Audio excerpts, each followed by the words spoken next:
नमस्कार, मैं राजीव कुमार आप सभी का स्वागत करता हूं YouTube चैनल पर। आज हम time speed and distance chapter को पढ़ेंगे। इस वीडियो से पहले सिंपल इंटरेस्ट, साधारण ब्याज, परसेंटेज, प्रतिशत, प्रॉफिट लॉस, लाभ हानि, टाइम एंड वर्क, काम समय, ये चैप्टर कंप्लीट हो चुके हैं जिसका लिंक डिस्क्रिप्शन में दिया गया है, तो उन क्लास को भी देखिए। चलिए आज की क्लास स्टार्ट करते हैं। Time speed distance. तो सबसे पहले टाइम क्या होता है? समय। स्पीड चाल, डिस्टेंस दूरी।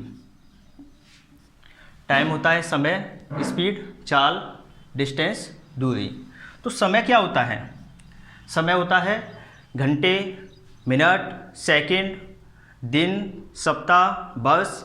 लेकिन जो टाइम स्पीड डिस्टेंस है उसमें केवल समय के अंदर हम घंटा, मिनट, समय काम में लेंगे। Hour, minute, second.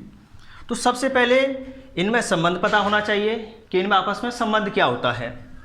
तो एक आवर में कितने मिनट होते हैं? 60 minute.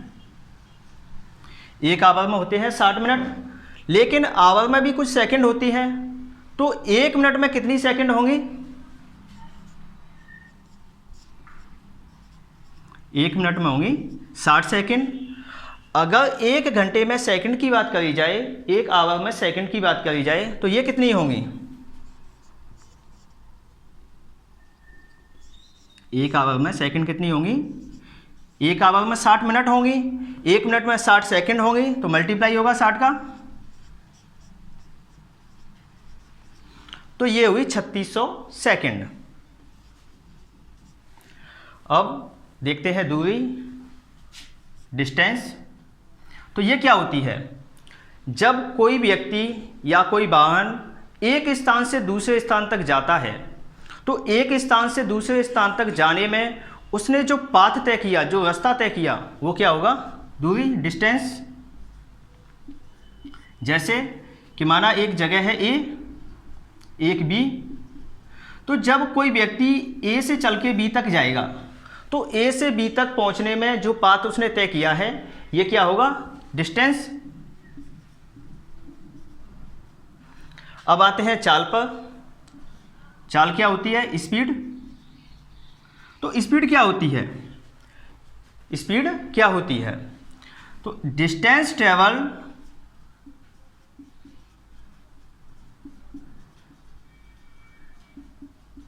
In unit time.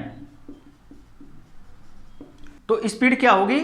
Unit time में तय किया गया पथ क्या होगी? स्पीड होगी। तो स्पीड के अंदर यूनिट टाइम आया है, तो यूनिट टाइम का मतलब क्या होगा? यूनिट टाइम का अर्थ क्या होगा? इकाई समय। इकाई समय क्या क्या हो सकता है? एक घंटा हो सकता है, एक मिनट हो सकता है, एक सेकंड हो सकती है।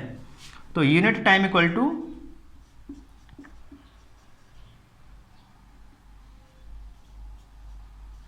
एक आवर या एक मिनट या एक सेकंड। अगर एक आवर है तो एक आवर में तय किया गया पथ, अगर एक मिनट है तो एक मिनट में तय किया गया पथ, एक सेकंड है तो एक सेकंड में तय किया गया पथ स्पीड कहलाएगा, चाल कहलाएगा। तो यहां से हम देख सकते हैं कि चाल का जो डिस्टेंस के साथ रिलेशन निकल के आया है वो क्या है?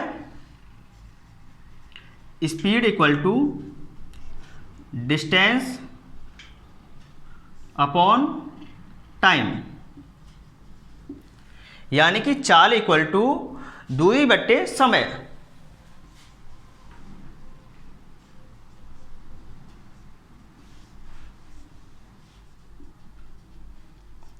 इसको शॉर्ट रूप में कैसे लिख सकते हैं? S equal to d upon t. यहां पे टी टाइम होगा, डी डिस्टेंस दूरी होगा, एस स्पीड चाल होगी। तो चाल इक्वल टू क्या निकल के आया? दूरी बट्टे समय। एक एग्जांपल देखते हैं। एक व्यक्ति 5 घंटे में 500 किलोमीटर चलता है,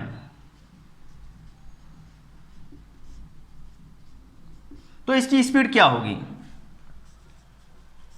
5 घंटे में चलता है 500 किलोमीटर, तो 1 घंटे में कितना चलेगा?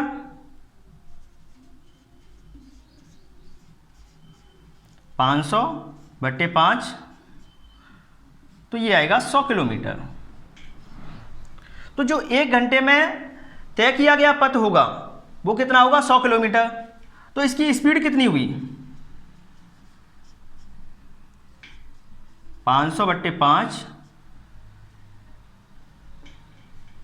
100 किलोमीटर पर हावर, यानी कि 1 घंटे में जो तय किया गया पथ है जो 100 किलोमीटर है, तो 1 घंटे के सापेक्ष निकालेंगे तो ये स्पीड होगी।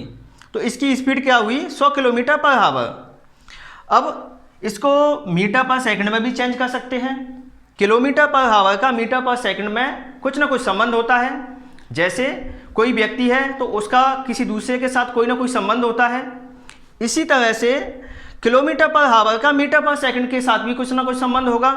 तो उस संबंध को निकालते हैं कि ये संबंध होगा क्या। किलोमीटर पर हावर का मीटर पर सेकंड के साथ क्या संबंध होता है उसको देखते हैं। तो सबसे पहले हमें किलोमीटर का मीटर के साथ संबंध पता होना चाहिए, आवर का सेकंड के साथ पता होना चाहिए। तो जैसा कि हमने आवर का सेकंड के साथ तो रिलेशन देख लिया है, पर किलोमीटर का मीटर के साथ हमें जो रिलेशन होता है वो नहीं पता है। तो 1 किलोमीटर कितना होता है? 1 किलोमीटर इक्वल टू 1000 मीटर। अब जो किलोमीटर का मान है उसकी जगह पर 1000 मीटर रख सकते हैं, जो आवर का मान है उसकी जगह पर 3600 सेकंड लिख सकते हैं। तो इसमें एक अलग से हम रिलेशन निकालते हैं, पहले उसको देखते हैं।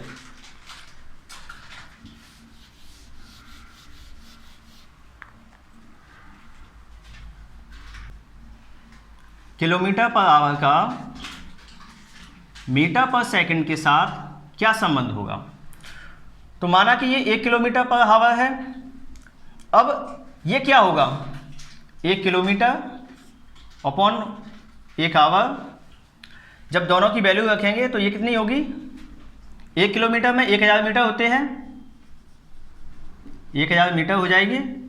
1 आवर में 3600 सेकंड होती है, तो ये 3600 सेकंड होंगी।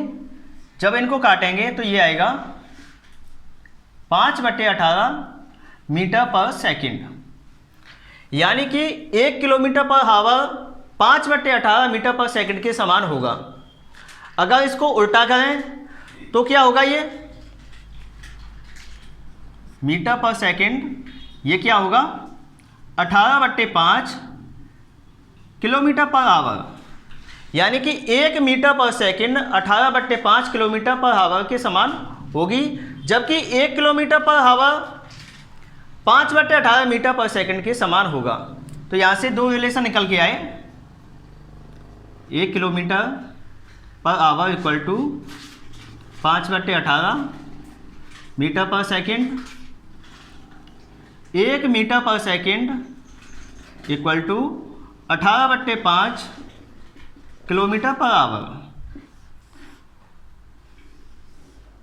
इन रिलेशन को हम डायरेक्ट याद रखेंगे, जब भी क्वेश्चन में आएगा तो इनकी वैल्यू डायरेक्ट पुट कर देंगे। अब सबसे पहले हमको इसमें एक कॉन्सेप्ट है kilometre per hour meter per second. इसके बारे में अगर क्वांटिटी दोनों की समान हो, जो अंकीय मान है दोनों में समान है, तो कौन सा बड़ा है कौन सा छोटा है ये पता होना चाहिए। तो उसको देखते हैं।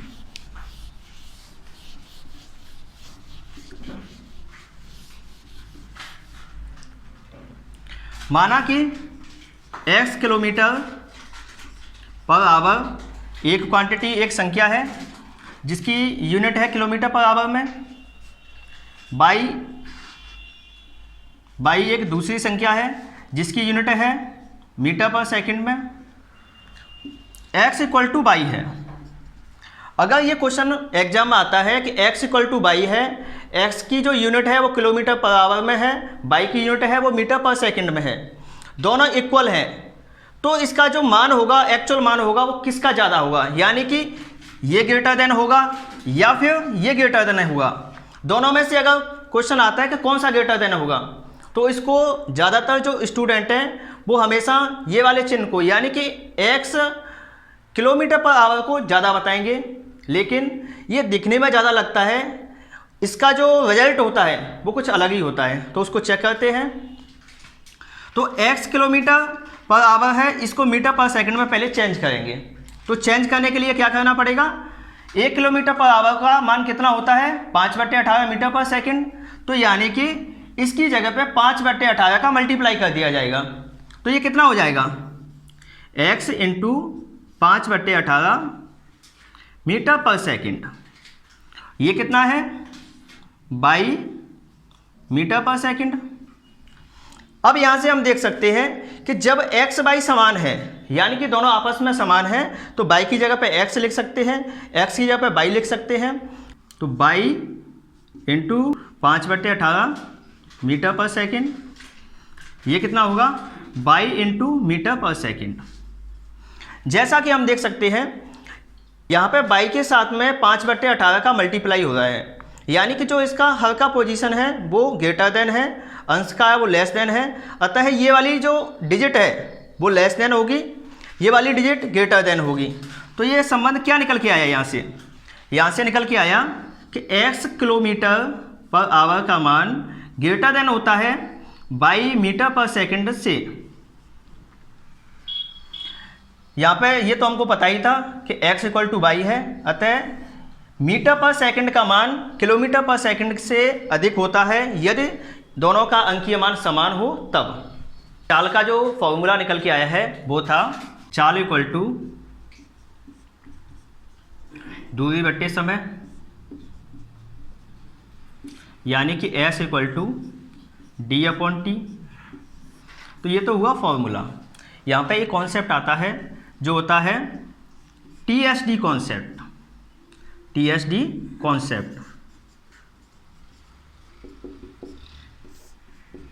तो ये TSD कॉन्सेप्ट क्या होता है, यानी कि टाइम स्पीड डिस्टेंस, इसका ये शॉर्ट हो गया TSD कॉन्सेप्ट। तो इसमें सबसे पहले हम पढ़ेंगे टाइप 1, जिसमें टाइम समान होगा।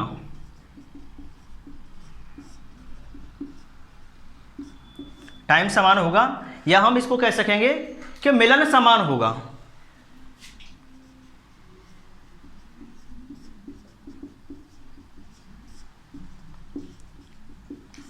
अब मिलन से कुछ लोग सोचते होंगे कि कौन सा वाला मिलन समान होगा, कौन हमसे मिलने आएगा, इधर से हम जाएंगे कि वो उधर से आएगा। तो इस चीज़ का ध्यान ना दें। मिलन का मतलब है कि कोई भी बिंदु जब यहाँ से कोई चल के गया है, एक इधर से चल के आया है, तो वो जिस बिंदु पे जाके मिलेंगे वो बिंदु समान होगा। यानी कि इसको यहाँ से यहाँ तक पहुँचने में, यहाँ से इसको यहाँ तक पहुँचने में जो टाइम लगेगा वो समान होगा। जैसा कि इसको यहाँ से यहाँ तक पहुँचने में टाइम लगता है t, यहाँ से इसको यहाँ तक पहुँचने में टाइम लगता है t। अब ये तो समझ में ही नहीं आया कि ये टाइम समान कैसे लग रहा है। माना कि कोई एक व्यक्ति है वो 200 किलोमीटर से चल के आ रहा है, दूसरा व्यक्ति इस साइड है वो 500 किलोमीटर से चल के आ रहा है। जो व्यक्ति ज़्यादा दूरी से चल के आएगा, अब टाइम समान है तो उसको अपनी स्पीड ज़्यादा करनी पड़ेगी, जो कम डिस्टेंस से चल के आ रहा है उसको अपनी स्पीड कम करनी पड़ेगी। तो जिसकी स्पीड ज़्यादा होगी उसकी डिस्टेंस ज़्यादा होगी, जिसकी स्पीड कम होगी उसकी डिस्टेंस भी कम होगी। जैसे यहाँ से ए व्यक्ति है वो चल के गया, यहाँ से बी व्यक्ति चल के आया, यहाँ पे आके दोनों मिल गए, तो जो इसको टाइम लगा वो है t, इसको जो टाइम लगा वो है t, इसकी डिस्टेंस तय की गई वो d1, इसकी चाल है s1, इसकी डिस्टेंस हुई d2, इसकी चाल हुई s2। अब टाइम समान है, तो टाइम समान है तो एक फॉर्मूला निकालेंगे। d1 क्या होगा, d1 distance equal to s into t, लेकिन जो पहले का s है, पहले की जो स्पीड है वो s1 है, तो d1 क्या होगा s1t, d2 क्या होगा s2t। जब इन दोनों इक्वेशन को डिवाइड करेंगे तो ये क्या निकल के आएगा, टाइम समान है t कट जाएगा, तो d1 equal to d1 upon d2 equal to s1 upon s2। ये यहाँ से डायरेक्ट फॉर्मूला निकला। यहाँ से हम कह सकते हैं कि डी डायरेक्टली प्रोपोर्शनल होता है एस के, डी डायरेक्टली प्रोपोर्शनल होता है एस के, यानी कि एस का मान बढ़ेगा तो डी का मान बढ़ेगा, एस का मान घटेगा तो डी का मान घटेगा। तो यदि यहाँ पे हम देख सकते हैं कि अगर एस की स्पीड ज़्यादा होगी, स्पीड ज़्यादा होगी तो D1 भी ज़्यादा होगी, S2 स्पीड कम होगी तो D2 कम होगी।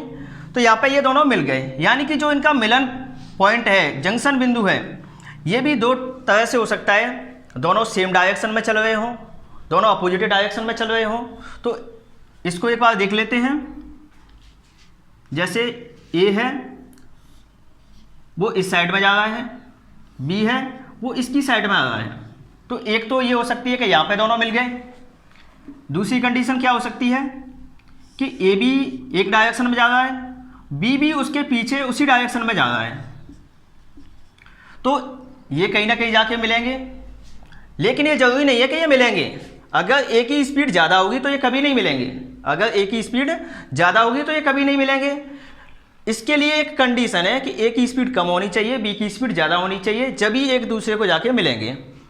तो फर्स्ट टाइप का जो है, इसके एक दो क्वेश्चन देखते हैं। मोहन बिंदु ए से बिंदु बी की साइड में जाता है, जबकि एक दूसरा इसका दोस्त है सोहन, वो बिंदु सी से बी की साइड में जाता है। दोनों जाके बी पर मिलते हैं। तो ए की जो स्पीड है वो 120 किलोमीटर पर आवर है, जबकि सोहन की स्पीड है वो 80 किलोमीटर पर आवर है। जो दोनों के बीच की डिस्टेंस है, मोहन से सोहन के बीच की डिस्टेंस है वो 500 किलोमीटर है। मिलने का समय समान है, तो बताएं कि ए से बी तक पहुंचने में जो समय लिया गया था उसमें कितनी डिस्टेंस चला। तो यानी कि ये डिस्टेंस माना कि x1 है, तो x1 का मान कितना होगा, x2 का मान कितना होगा, ये डिस्टेंस x2 है तो x2 का मान कितना होगा, ये निकालना है। तो सबसे पहले दो स्पीड दी हुई है, 120 kilometre per our, 80 kilometre per hour. तो s1 कितना है 120, s2 कितना है 80। Total time, total distance d कितनी है 500 किलोमीटर। तो जैसा कि हम जानते हैं d इक्वल टू होता है st, यानी कि d डायरेक्टली प्रोपोर्शनल होगा s के जब टाइम समान होगा। जब मोहन a से b की साइड में जाता है, सोहन c से b की साइड में आता है, दोनों का मिलन समान है, यानी कि दोनों का टाइम समान होगा। तो जो d डायरेक्टली प्रोपोर्शनल होगा s के, यानी कि d1 upon d2 equal to s1 upon s2। तो s1 अपॉन s2 क्या होगा, s1 upon s2 equal to 120/80।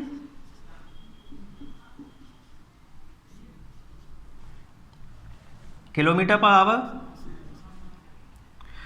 तो एक जीरो से एक जीरो का जाएगी, ये कितना बचा, 4 से काटेंगे तो 3, ये 2, यानी कि S1 अपॉन S2 का मान हुआ 3/2। तो D1 अपॉन D2 क्या होगा, S1 S2 की वैल्यू रखेंगे तो 3/2, यानी कि D1 का मान हुआ 3, D2 का मान हुआ 2। जब इनकी तुलना करेंगे तो यहाँ से हम कह सकते हैं कि D1 का मान हुआ 3, D2 का मान हुआ 2। तो जो टोटल डिस्टेंस है D1 प्लस D2, ये क्या होगी, D1 plus D2 equal to 5। तो 5 की वैल्यू क्वेश्चन में क्या दी गई है, 5 की वैल्यू है 500। 5 की वैल्यू 500 है, तो ए की वैल्यू कितनी होगी, 500/5 100।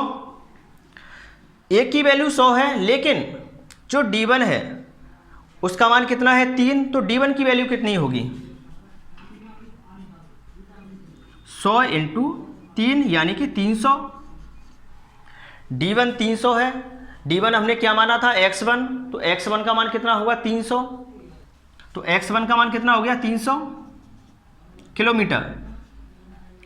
टोटल डिस्टेंस A से C की है वो 500 किलोमीटर है, ए से बी तक की डिस्टेंस है वो 300 किलोमीटर है, तो बी से सी तक की डिस्टेंस क्या होगी, x2 क्या होगी, x2 equal to 500 minus 300 equal to 200 kilometre. तो यहाँ से हम कह सकते हैं कि ए से बी तक मोहन को जाने में 300 किलोमीटर डिस्टेंस तय करी, तो सोहन को सी से बी तक जाने में 200 किलोमीटर चलना पड़ा, तो ये दोनों का जंक्शन बिंदु हो गया। नेक्स्ट क्वेश्चन देखते हैं।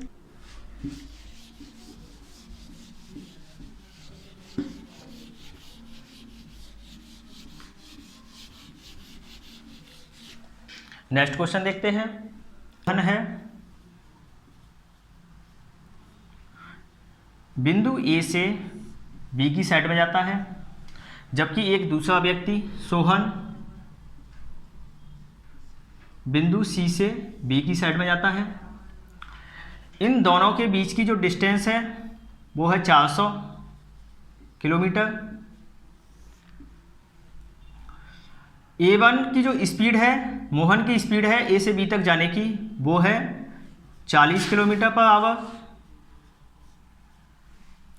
सोहन की स्पीड है बी से सी तक आने की, सोहन की स्पीड है सी से बी तक आने की, ये है 20 किलोमीटर पर आवर।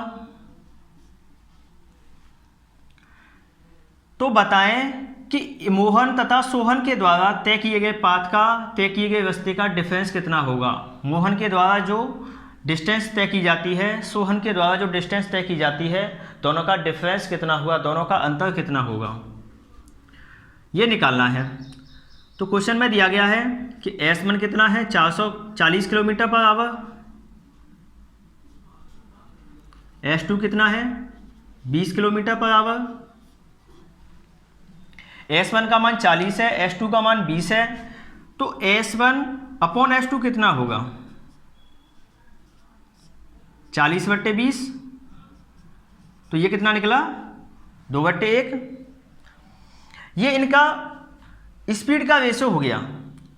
जैसा कि हम जानते हैं कि मिलन पॉइंट समान होता है, यानी कि समान समय लिया जाता है, तो इस क्वेश्चन में टाइम समान है, t समान है, तो d डायरेक्टली प्रोपोर्शनल होगा s के, यानी कि d1 अपॉन d2 होगा s1 अपॉन s2।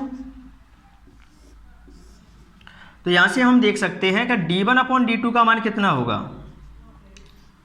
2/1। लेकिन क्वेश्चन में कहा गया है कि A और C के बीच की जो डिस्टेंस है वो है 400 किलोमीटर, यानी कि d1 प्लस d2 कितना हुआ, d1 प्लस d2 दोनों की तुलना करेंगे तो d1 का मान है 2, d2 का मान 1, तो d1 प्लस d2 होगा 2 + 1 इक्वल टू 3। 3 का मान क्वेश्चन में दिया गया है 400 किलोमीटर। 3 का मान 400 किलोमीटर है। दोनों का डिफरेंस निकालना है, A1 दोनों का डिफरेंस निकालना है D1 और D2, यानी कि मोहन के द्वारा जो पथ तय किया जाता है, सोहन के द्वारा जो पथ तय किया जाता है, दोनों का डिफरेंस निकालना है। तो D1 माइनस D2 निकालना है, तो ये कितना होगा 2 - 1, यानी कि 1 यूनिट की वैल्यू निकालनी है, एक यूनिट की वैल्यु निकालनी है। जबकि क्वेश्चन में दिया गया है 3 यूनिट की वैल्यू है 400, तो 1 यूनिट की वैल्यू कितनी होगी 400/3 किलोमीटर। तो D1 माइनस D2 यहाँ से क्या निकला 1, यानी कि 1 यूनिट, तो ये कितना हुआ 400/3 किलोमीटर। तो जो दोनों के द्वारा तय किया गया पथ है उसका डिफरेंस होगा 400/3 किलोमीटर। एक नेक्स्ट एग्जांपल देखते हैं। मुकेश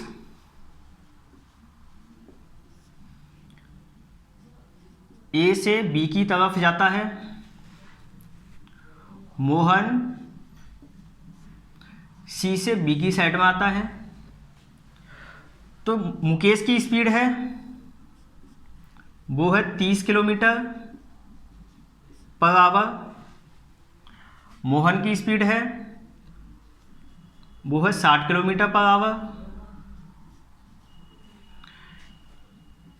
बिंदु ए से सी की जो डिस्टेंस है वो है 400 किलोमीटर।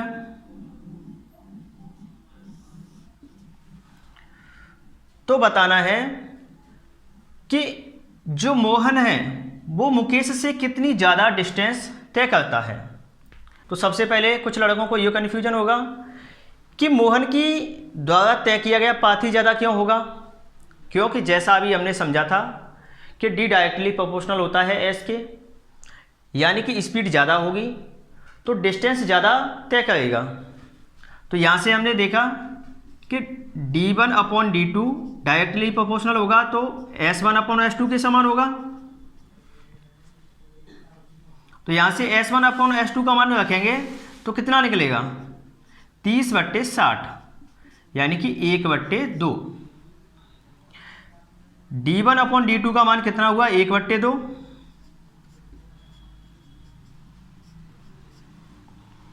यानी कि d2 के द्वारा चली गई डिस्टेंस कितनी है 2, तो d1 के द्वारा चली गई डिस्टेंस कितनी है 1। इनका डिफरेंस कितना है 1 का, यानी कि d2 की जो डिस्टेंस है वो d1 से 1 अधिक है। तो d2 माइनस d1 कितना है 1 यूनिट है। जबकि d1 प्लस d2 का मान क्वेश्चन में दिया गया है, d1 प्लस d2 का मान क्वेश्चन में दिया गया है, ये कितना है 400 किलोमीटर। तो यहां से हम देख सकते हैं कि d1 प्लस d2 का मान कितना है, d1 अपॉन d2 से तुलना करके हम देख सकते हैं कि d1 प्लस d2 का मान कितना है। तो d2 का मान है 2, d1 का 1, तो 1 प्लस 2 इक्वल टू 400 किलोमीटर, यानी कि 3 यूनिट का मान है वो है 400 किलोमीटर। जबकि निकालना कितना है 1 यूनिट का मान, क्योंकि d1 d2 का जो डिफरेंस है वो 1 यूनिट है, तो 1 यूनिट का मान निकालना है। तो ये कितना होगा 400/3 किलोमीटर, यानी कि मोहन मुकेश से 400/3 किलोमीटर अधिक डिस्टेंस तय करेगा। तो चलिए आज अपनी क्लास को यहीं पर समाप्त करते हैं। नेक्स्ट क्लास में मिलेंगे, वीडियो को आगे कंटिन्यू करेंगे। चैनल को सब्सक्राइब करें, वीडियो को लाइक करें, अधिक से अधिक लोगों को शेयर करें। चलिए धन्यवाद।